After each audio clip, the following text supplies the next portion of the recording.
मैं ये नहीं चाहता कि एक दूसरे से लड़ो, वो मोदी करते हैं, divide and rule. Rahul ji तो बोले भाई मैं तो मोहब्बत की दुकान खोला हूं, नफरत की नहीं। लेकिन यहाँ बीजेपी आरएसएस ये तो नफरत की दुकान खोल के बैठे हैं।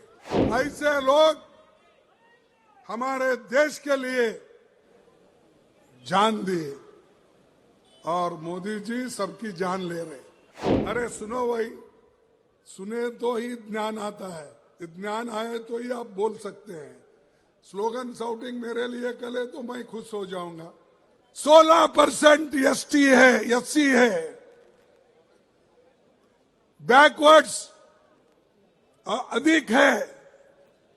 इसके बावजूद भी इन लोगों को कोई आज तक बड़ा काम नहीं मिला। ये पटनायक के गवर्नमेंट में कोई बड़ा आदमी या कई बड़े हुद्दे पे इन्होंने नहीं बिठाया। इसीलिए आप हिम्मत करो, एक हो जाओ, अपने हकूक के लिए लड़ो। मैं ये नहीं चाहता कि एक दूसरे से लड़ो, वो मोदी करते हैं, डिवाइड एंड रूल। लेकिन मैं नहीं, मैं देश को एक रखना चाहता हूं। राहुल जी देश को एक रखना चाहते हैं। राहुल जी तो बोले भाई मैं तो मोहब्बत की दुकान खोला हूं, नफरत की नहीं। लेकिन यहाँ बीजेपी आरएसएस ये तो नफरत की दुकान खोल के बैठे हैं। और इसी के वजह से आपको होशियार रहना चाहिए। अगर आप ये कहें अरे सुनो भाई, सुने तो ही ज्ञान आता है, ज्ञान आए तो ही आप बोल सकते हैं। स्लोगन शाउटिंग मेरे लिए करे तो मैं खुश हो जाऊंगा, बाकी का समझ तो नहीं पाएंगे आप। देखो बीजेपी और आरएसएस इतनी बुरी है और उसके संग में इन्हों है। फर्ज करो अगर कोई आदमी, हम कहते हैं भाई ये विष के जैसा है, ये लोग बहुत डेंजर है, इसीलिए उनको दूर रखो, उनको टेस्ट मत करो, हमने कहा। अगर कोई ये कहता है तो भाई हम बोलते ये विष है, पॉइजन है, इसके पास मत जाओ, उसको देखो मत।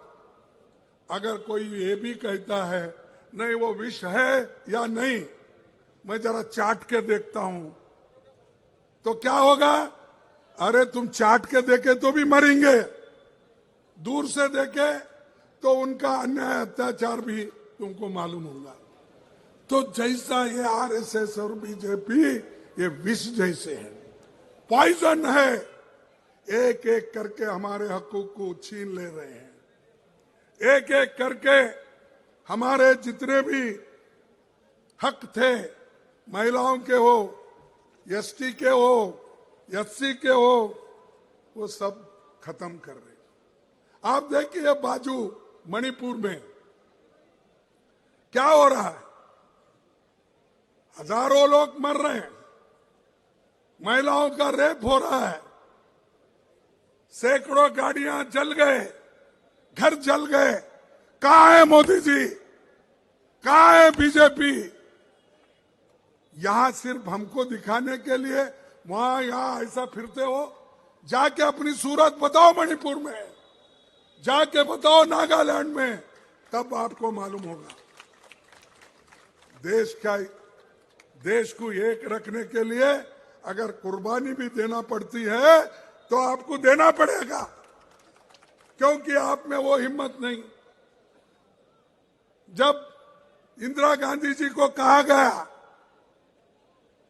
और इंदिरा गांधी जी भी ये जानती थी कि आज नहीं कल मुझे धोखा है, मेरे जान को खतरा है, फिर भी मैं डरने वाली नहीं है, बोल के उन्होंने अपना आखिरी भाषण कहाँ कहा था?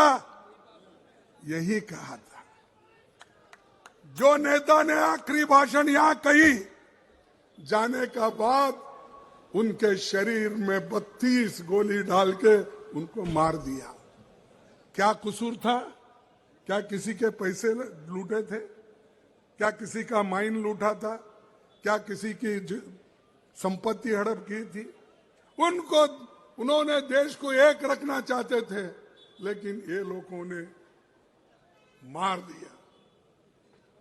राजीव गांधी यही चाहते थे, जैसा मां देश को एक रखना चाहती है वैसा ही हम भी करेंगे। तब उन्होंने भी जब मद्रास में, चेन्नई में गए, श्रीपेरुम्बदूर में जब मीटिंग हो रही थी, तब एक महिला ने सीढ़ियों पे ठहर के स्वागत करते हो,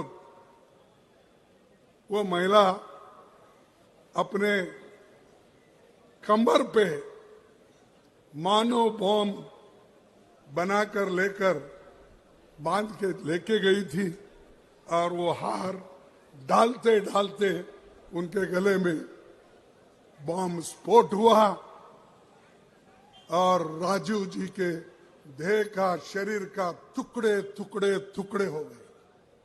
उनका सूरत भी कोई पहचानता नहीं था। उनका शरीर के हर एक भाग अलग अलग हो गए थे। वो किसके लिए उन्होंने किया? वो देश के लिए किया कि अपने लिए किया? बोलिए आप।